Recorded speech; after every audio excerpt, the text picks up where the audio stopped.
Assalamualaikum warahmatullahi wabarakatuh. Halo semuanya, kembali lagi bersama saya Alwi. Dan di video kali ini kita bakalan membahas soal N plus 1 problem ya. Jadi, apa itu N plus 1 problem? N plus 1 problem adalah ketika kita terlalu banyak melakukan query karena looping di dalam database. Jadi, misalnya kita punya database post, lalu kita mengget, setiap kali kita mengget post itu kita juga melakukan get ke relasinya yaitu ke kategoris dan juga author ke author dulu deh misalnya. Terus misalnya kita looping si postnya itu supaya ngeget 100 post. Jadi ketika kita ngeget 100 post, setiap post itu juga ngeget si author. Nah, jadi selain kita ngeget 100 post itu, kita juga ngeget si author satu persatu selama 100 kali. Nah, itu salah satu contoh N plus 1 problem, N plus 1 problem. Nah, contohnya ini ada di sini ya. Select satu from post itu satu query, tapi setiap post juga mengquery ke table user. Nah, ini nih jumlah data yang kita punya gitu. Oke, untuk melihat contohnya secara langsung, kalian pertama-tama buka ini link ini untuk mendownload Laravel Debug Bar. Kemudian di sini kalian copy bagian sini ya, pastekan di terminal kalian.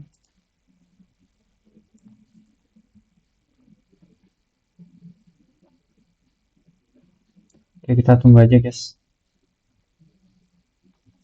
Oke guys, ini proses instalasinya sudah selesai ya. Selanjutnya kita coba lihat hasilnya. Di project kita ini harusnya sudah terinstall Laravel Debug Bar. Nah, ini bisa kita lihat di sini kita cuma ada 100 post, tapi di sini kita melakukan query sebanyak 202 kali. Nah, di mana yang salah satunya itu cuma buat session, jadi sebenarnya kita melakukannya 201 query. Itulah yang disebut 1 plus N ya. Jadi jumlah datanya 100, kita harusnya melakukan query satu kali, tapi dia melakukan query sebanyak 201 kali. Kita bisa ngefix itu dengan yang namanya itu lazy loading di sini. Kita buka dokumentasi Eloquent Relationship. Sorry, bukan pakai lazy loading, tapi pakai eager loading. Oke. Kalian ketahui di sini ya. Jadi penyebab query sebanyak itu adalah dari lazy loadingnya, yang mana kita bisa ngefix pakai pakai eager loading. Nah, di sini ada caranya. Untuk melakukan eager loading itu kita bisa pakai yang namanya with. Nah, kita coba ya perbaiki post al di root post menjadi with. Oke, kita coba.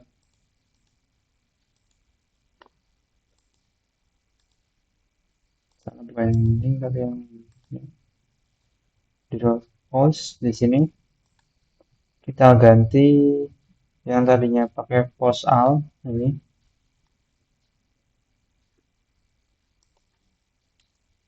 Kita ganti jadi kita simpan dulu datanya di dalam yang namanya, oh sorry bukan yang ini ya, tapi yang ini guys. Ini post al kita simpan jadi variabel dulu. Ini post ini. Kemudian instead of pakai post al kita ganti jadi post with. Nah, di sini kita tulis relasi yang dipakai di post ada dua relasi ya. Yaitu yang pertama kategori, relasi ke kategori, kemudian relasi ke author. Ini mengacu ke nama metode yang kita punya di model post. Kemudian kita pakai get. Nah, jadi kalau kita ada modifikasi query itu belakangan kita pakai get, tapi kalau nggak ada kita pakai all. Oke, kita ganti di sini pemanggilannya berarti post Nah, kita coba refresh ya. Kita lihat hasilnya bareng-bareng. Dari yang tadinya mau fetch dan menghasilkan query 201, sekarang kita lihat, mana nih query-nya? Nah, cuma 4 guys. Ajaib banget, cuma 4. Nih, satu kan kita pakai buat session. Nah, yang sebenarnya itu berarti cuma 3. Pertama kita nge-get seluruh pas, kemudian nge-get seluruh kategori, dan nge-get seluruh user. Nah, jadi dia sangat menghemat query sekali ya. Ini bakalan membuat biayanya itu jadi murah, biaya servernya. Dan ini lebih efektif lah ketimbang lazy loading. Jadi seperti itu. Nah, di sini kita ada masalah juga ya. Di bagian authors, kita coba klik salah satu ini. Dimana dia query-nya tetap 31. Nah, itu kan lumayan banyak. Tapi ini nggak bisa pakai eager loading karena kita untuk mendapatkan data ini tuh melalui lazy loading dulu ya. Jadi ini memerlukan kombinasi antara lazy loading dan eager loading. Nah, untungnya Laravel menyediakan fitur itu juga namanya lazy eager loading di sini. Nah, untuk melakukan lazy eager loading kita pakai load di sini ya. Kita bakal perbaiki halaman author sini pakai lazy eager loading dengan sintaks seperti ini. Oke, kita coba cek di sini di bagian author. Nah, di sini instead of kayak gini kita perbaiki jadi tambahin kata load di sini. Kita load relasinya, kategori, dan juga author. Nah, kita lihat hasilnya. Oh, ada error. Oh, di sini. Coba refresh. Nah, query-nya jadi 5 doang, guys. Yang tadinya 30-an lebih ya. Ini juga bisa diperbaiki di bagian kategorisnya. Silahkan kalian perbaiki. Tapi ketimbang kita ribet satu-satu kayak gitu, kita bisa langsung perbaiki supaya defaultnya itu nggak pakai lazy loading guys. Jadi defaultnya itu langsung pakai eager loading. Jadi kita nggak perlu setting-setting ini. Nah, kita perbaiki dulu ke semula untuk yang tadi udah kita perbaiki. Terus di bagian atas juga sama.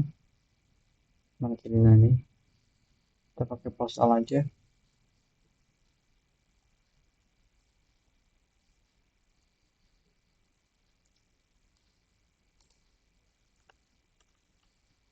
Nah, untuk menambahkan defaultnya menjadi lazy loading langsung, kita tambahkan dia di modelnya.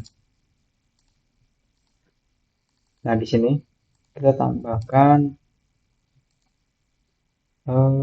mana nih? Protected with.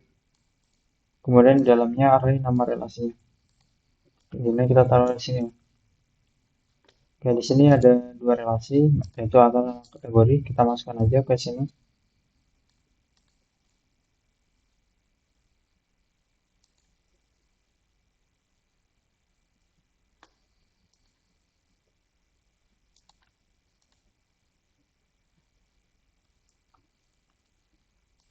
Oke, bentar ya.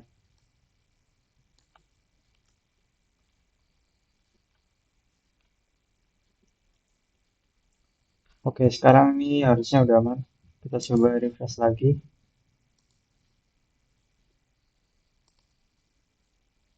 Oke, sama ya. Udah berhasil. Kita pakai juga ini di relasi-relasi yang lain. Contohnya di sini juga.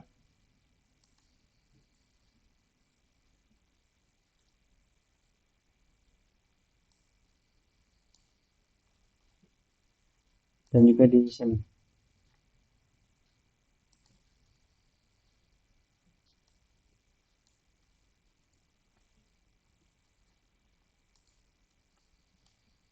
Oke, kemudian ada satu lagi.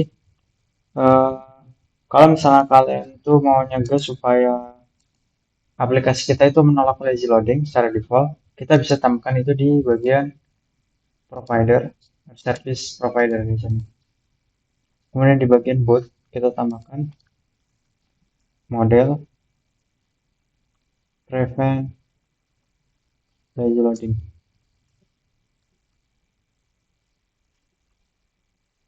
Nah, jangan lupa kalian impor model.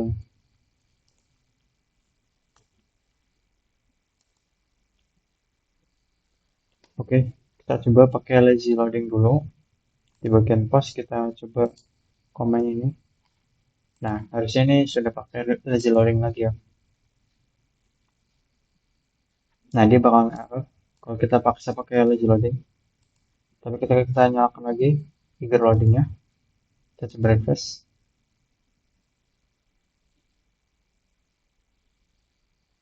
Oke, tunggu ya agak lama. Lag.